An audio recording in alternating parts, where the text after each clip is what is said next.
Beautiful good morning, good afternoon, good evening, depending on the time zone where you're watching us from.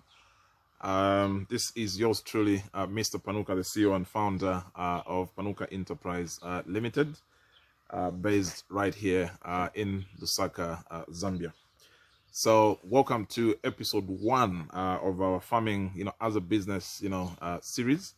Where we'll be tackling pertinent issues that actually speak to farming as a business, and this actually largely emanates from quite a number of articles that we've actually written and posted on our Facebook page.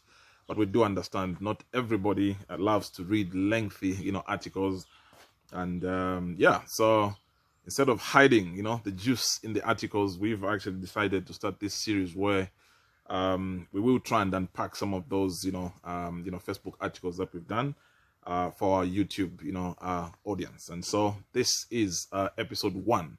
But what are we talking about in episode 1 of this Farming as a Business series? So catch us on the other side for the juice. So in this episode, what we actually want to cover is whether one needs to have gone, to school, to have studied agriculture for them to be able to farm. So if you're an engineer, a nurse, an accountant, or any other profession, the issue is that can you actually farm?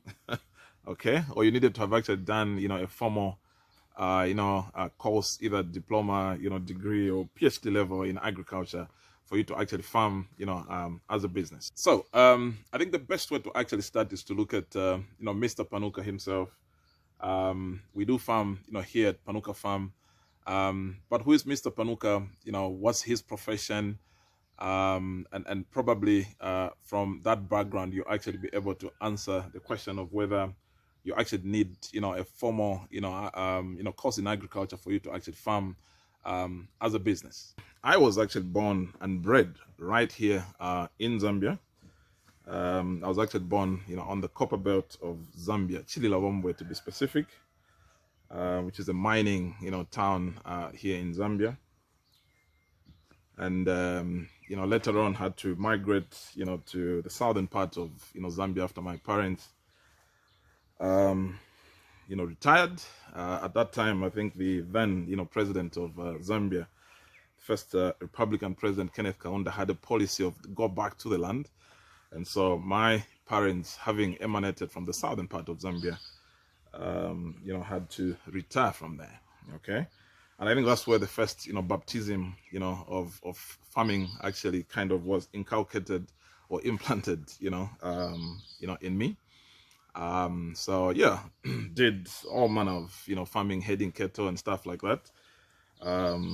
So I think, I had a stint, at farming at an early, age. When I was in secondary school, I actually went to a school called Choma, secondary school, which is in the southern part of, Zambia. I found myself at some point with just 6 subjects heading into, the final exam, grade 12. So in grade 11, I actually realized that I was actually treading, on very dangerous ground. Given that if you've got 6 subjects and somehow you falter in one, you'd actually have, an issue in hitting, your grade 12, certificate. So the advice that I actually got is that I actually needed to, grab the 7th, subject just, for security reasons, just in case, something went wrong with one of the, other, subjects. So the subject that I actually chose, for security reasons to become the 7th, subject heading into grade 12 exams was agriculture sciences. Studied it and, actually made the best, student in my year in agricultural, sciences at Choma Secondary. Yeah, still remember, that certificate. And somehow it was because I kind of related with the subject, having grown up, on a farm. So I kind of related to quite a lot of, aspects. I didn't need to study that much. Some things I could actually pick up, from, my practical, experience. So after I finished my, grade 12, I later, joined, the military, the Zambia Air Force as an airman, trained at the, ground training school at a place called, Mbala. which is in the northern part, of Zambia. And then within military started, finance. I actually went in there as a clerk, accounts, non-commissioned officer. So while I was actually, in the Air Force, I decided to pursue, further, my interests in accounting. Started with a course, called the National Accounting Technicians, program, NATEC. Those in the accounting fraternity will actually remember that this was one, venomous nutcracker of an accounting, course. And then later on had to do SCCA, Association of Certified, Chartered Accountant, and luckily I actually managed to finish both, courses within 3 years. Did NATEC, I think, in a year and a half, and also finished SCCA also, I think, in a year and a half. So yeah, then I became, a chartered accountant, rose all the way to being a fellow of SCCA and also a fellow of the Zambia Institute of, Chartered Accountants. So for my postgraduate, I first did an MBA in International Finance, University of East London in the UK. And later on again did another master's. I was trying to kind of veer off from mainstream accounting, and did a Master of Philosophy in Development Finance, majoring in project financing. Did that in South Africa at the Nelson Mandela Metropolitan University. I remember we're actually the first cohort of the Master of Philosophy in Development Finance at NMMU. So yeah, so those are the two postgraduate courses that I actually did. And then in terms of just my the work career, I think I did indicate that I actually started from the Air Force, and then from the Air Force went into banking, corporate finance. Worked with a bank called the Invest Trust bank. It's a local bank in corporate finance, and then moved away from banking. Went and worked with the National Aid Council in accounting. So after I left the National Aid Council, I joined the Swedish Embassy as financial controller, and then later on again moved to the India Agricultural Policy Research Institute. The farming as a business concept for Panuka Enterprise Limited was actually conceptualized at the time that I was at the India Agricultural Policy Research Institute, IAPRI. If you are in Zambia, you probably know IAPRI as a premier research institute that actually does quite some very hardcore research in agriculture, and some of the analytics that was actually done by the institute. I kind of got interested to really see what was going on in the agriculture space, especially from the perspective of farming as a business, and within the horticultural space. Quite a number of studies that were done by IAPRI where I worked, and therein I actually saw an opportunity to kind of contribute to fix the issue of lack of consistency by local farmers, especially in the fresh produce market. The issue of quality, consistency, as it were, and that's where actually, to be honest, the concept of Panuka kind of was born.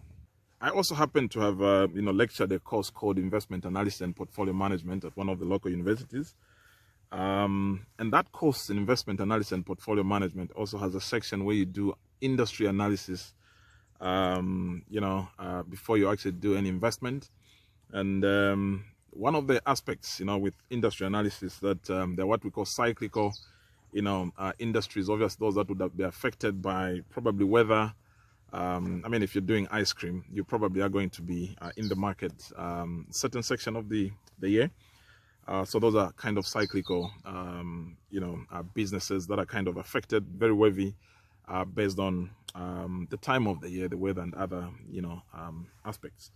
And then there are what is called the defensive industry, and that's where the likes of pharmaceuticals come through, the food industry, people will actually eat at any time. People will actually require, pharmaceutical, products at any time, whether there's war, okay, whether it's cold, whether it's hot. Obviously, there's just a slight, wavy nature in terms of the demand patterns that are dictated by the weather.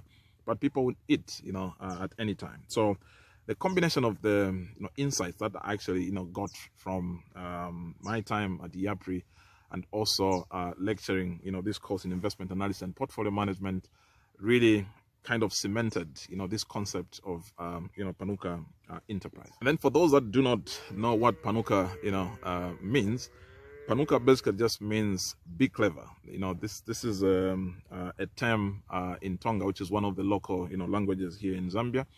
And in one of the other, local languages, Bemba, this would actually mean Salapuka or Nkalananzelo. Basically coined to mean that you've got to be a bit more open to innovation. Okay, in a globalized environment, you've got to really understand the different dynamics that are at play to improve productivity in farming and stuff like that. So we have kind of developed this proposition that would be open to new ideas, new innovations, hence the Panuka concept. So why have I given you all this background about myself? I think it's basically to answer two questions. One is because I think a lot of you have actually been asking what my background is, Mr. Panuka, what's your background and stuff like that.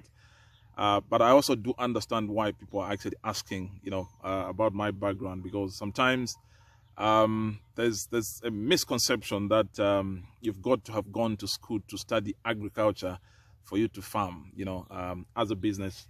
And I do understand that's where this repetitive question has actually been coming from, and that's the more reason I thought of responding.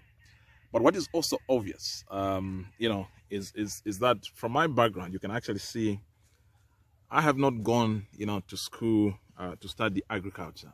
Okay, I am a chartered accountant, a development finance expert. But we are actually able, to farm. I wouldn't say highly, commercial, but at least we're trying to get there. But what is clear, and that's the lesson that you actually need, to pick, from this episode, is that you do not need, to have gone to school to study agriculture for you to actually farm. Okay. Obviously, you can actually rely on expertise of different, agricultural experts to actually guide how you farm. And that's where our next episode will actually tackle the critical issues or attributes that you actually require for you to farm.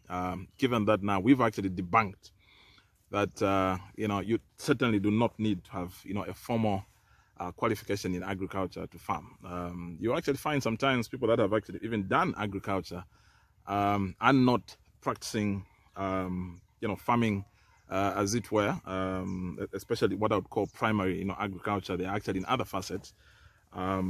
So that's not to kind of downplay their role. But I think the whole essence of this video was basically just debunk this misconception that you needed to have actually gone, to school to study agriculture, for you to farm. Remember, farming as a business, as a concept, it's all about, doing business. Okay, this is just any other business like other businesses. So it's all about having a business mindset. So having cleared the fact that you do not need to have a formal agricultural related course for you to actually farm as a business, it doesn't just mean that just gives you a passport now to roll on and say, well, now I'm cleared, I'm a nurse, I'm an accountant, and whatever, I can actually do farming. There are certain attributes that you actually need to have for you to actually make it in farming, and that is where we are actually going to delve in our next episode 2, on attributes that you actually require for you to actually farm as a business. So for episode 1, thank you so much for tuning in, and we look forward to hosting you in episode 2, where we'll tackle the different attributes that you actually require to make it in this farming as a business concept. But at least for today, we've cleared the fact that you're good to go with whatever profession that you actually have. You can actually farm. So from yours truly, Mr. Panuka, who you now know a lot more, it's a lovely, lovely morning, and bye-bye.